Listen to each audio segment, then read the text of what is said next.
पहले तो अपने प्रेम जाल में फंसाया जाता है और उसके बाद वीडियो कॉलिंग हो या दूसरी आपत्तिजनक चीजें करवाकर न्यूड कॉलिंग करने को कहा। युवती उसकी बातों में भी आ गई और वीडियो कॉलिंग के बाद उसने उसी न्यूड वीडियो को इस लड़की के और दूसरे फेक अकाउंट पे जो है पोस्ट कर दिया। बातचीत कर रहे थे तो हमजा शेख ने ये डिमांड रखी युवती से कि तुम जो है मुझे मेरे साथ में न्यूड वीडियो कॉलिंग करो, मुझसे बात करो। युवती जो है प्रेम में आकर ये काम करती भी है। हमजा शेख बैठा है, स्क्रीन रिकॉर्डिंग करता है, स्क्रीनशॉट लेता है और उसके बाद लगातार जो है युवती को ब्लैकमेलिंग करने की शुरुआत कर देता है।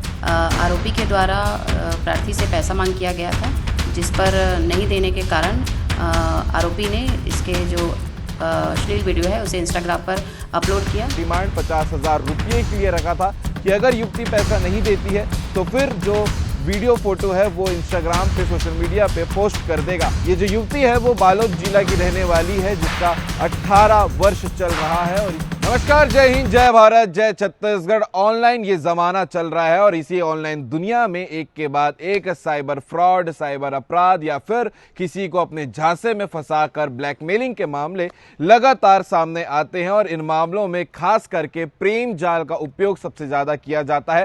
पहले तो अपने प्रेम जाल में फंसाया जाता है और उसके बाद वीडियो कॉलिंग हो या दूसरी आपत्तिजनक चीजें करवाकर ब्लैकमेलिंग करके पैसे ऐंठने का, वसूलने का काम जो है वो आरोपी करते हैं। और ऐसे मामले आज ये पहला खबर नहीं होगा, ऐसे सैकड़ों, हजारों और लाखों मामले जो हैं डिजिटल दुनिया में एक के बाद एक बढ़ते जा रहे हैं। लेकिन आज आपको सीजी भास्कर के इस वीडियो में एक्सक्लूसिव आपको सुनने को, जानने को मिलेगा जो खबर बालोद जिले की है, जहां पर एक युवती ने थाना में जाकर कंप्लेन करवाई कि एक युवक ने उसे अपने प्रेम जाल में फंसाकर सबसे पहले तो बातचीत किया, बातचीत करने के बाद जो है न्यूड कॉलिंग करने को कहा। युवती उसकी बातों में भी आ गई, लेकिन यह सबसे बड़ा गलती युवती ने भी किया था और वीडियो कॉलिंग के बाद उसने उसी न्यूड वीडियो को इस लड़की के और दूसरे फेक अकाउंट पे जो है पोस्ट कर दिया और उसके बाद जो है बड़ा अपराध हो गया। न्यूड वीडियो को पूरा उसने डिजिटल अकाउंट पे पोस्ट कर दिया था। इस पूरे मामले को लेकर युवती थाने पहुंची थी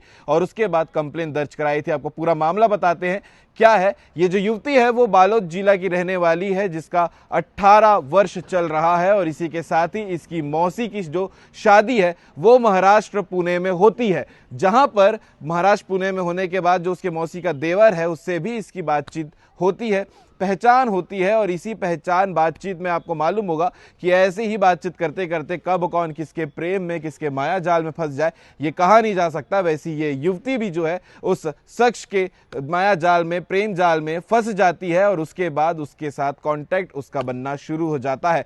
कॉलिंग हो, वीडियो कॉलिंग हो, तमाम चीजें ये आपस में जो प्रेम में होता है वो ये करते आ रहे थे। आपको बताते हैं उस शख्स का नाम है हमजा शेख, जो महाराष्ट्र पुणे का रहने वाला है, जो इसकी मौसी का देवर है, युवती की मौसी का देवर है। जब ये आपस में लगातार काफी समय से बातचीत कर रहे थे तो हमजा शेख ने ये डिमांड रखी युवती से कि तुम जो है मुझे मेरे साथ में न्यूड वीडियो कॉलिंग करो, मुझसे बात करो। और युवती जो है प्रेम में आकर ये काम करती भी है, ऑनलाइन उसके साथ न्यूड वीडियो कॉल करती है। और यही वीडियो कॉल को जो सामने हमजा शेख बैठा है वो स्क्रीन रिकॉर्डिंग करता है, स्क्रीनशॉट लेता है और उसके बाद लगातार जो है युवती को ब्लैकमेलिंग करने की शुरुआत कर देता है।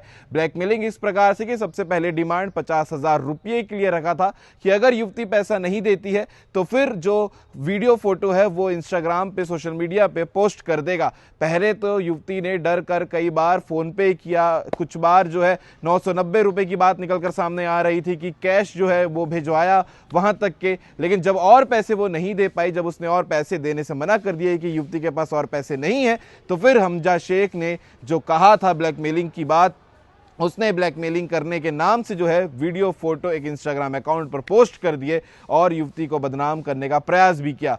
जब वो डर गई तो इसी पूरे मामले को लेकर थाने में पहुंची और उसके बाद अभी जो है मौजूदा जांच जारी है। अभी तक के हमजा शेख को पकड़ा नहीं गया है, लेकिन उसके ऊपर आईटी एक्ट और जो बीएनएस की धारा होती है वो लगाकर पुलिस जो है जांच में जुट गई है। ये तो खबर हो गई जो बालोद जिला से निकलकर और पुणे, महाराष्ट्र से कनेक्ट होते हुए जो खबर सामने आई थी।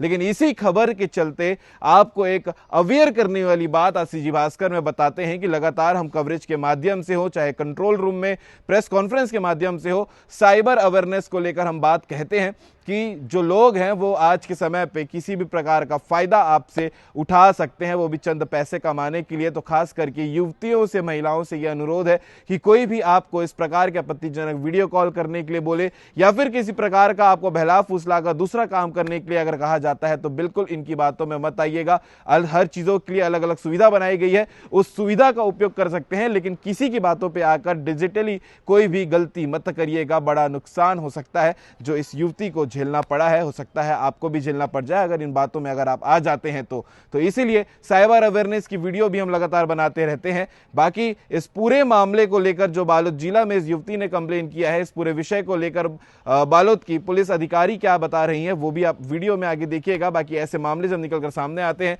तो आप इन पूरे विषय को लेकर क्या कहेंगे वो भी कमेंट करके जरूर बताइएगा। इसके अलावा आपको एक बात और इस पूरे खबर में बता देते हैं कि ये भी अवेयर करने वाली ही बात है। युवती के पिताजी ने इन लोगों को वीडियो कॉल में बात करते हुए, फोन में लगातार बात करते हुए देखा था और मना भी किया था। उन जो युवती है उसको डांटा भी था कि मत करो बात, ज्यादा बात नहीं करना चाहिए फोन में, जो पिताजी का जिम्मेदारी होती है उस हिसाब से। लेकिन युवती नहीं मानी और उसका जो भुगतान है वो युवती को खुद सहना पड़ा। इसीलिए कहा जाता है कि जब बड़े कुछ समझाएं तो उन बातों को समझना चाहिए, सीखना चाहिए। बाकी अब आगे वीडियो में देखिएगा इस पूरे मामले को लेकर पुलिस अधिकारी क्या बता रही हैं और कमेंट करके आप अपनी राय जरूर बताइएगा। जय हिंद, जय भारत, जय छत्तीसगढ़।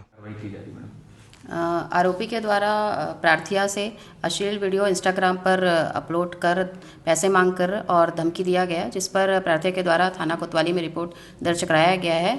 आरोपी के द्वारा प्रार्थी से पैसा मांग किया गया था, जिस पर नहीं देने के कारण आरोपी ने इसके जो अश्लील वीडियो है उसे इंस्टाग्राम पर अपलोड किया, जिसकी रिपोर्ट की दर्ज की गई है और इसमें आगे कार्रवाई जारी है। मैं जो नवयुवक और युवती हैं उनसे यही आग्रह करना चाहूँगी कि जो भी लिंक आते हैं जो अज्ञात है उन्हें बिल्कुल आप एंटरटेन ना करें और जैसा इनके साथ कुछ घटना हो जाती है तो तत्काल cybercrime.gov पर लॉगिन करें और उस पर अपनी शिकायत दर्ज करा सकते हैं। साथ ही 1930 जो हेल्पलाइन नंबर है उस पर भी फ़ोन करके उसमें अपनी रिपोर्ट दर्ज कर सकते हैं।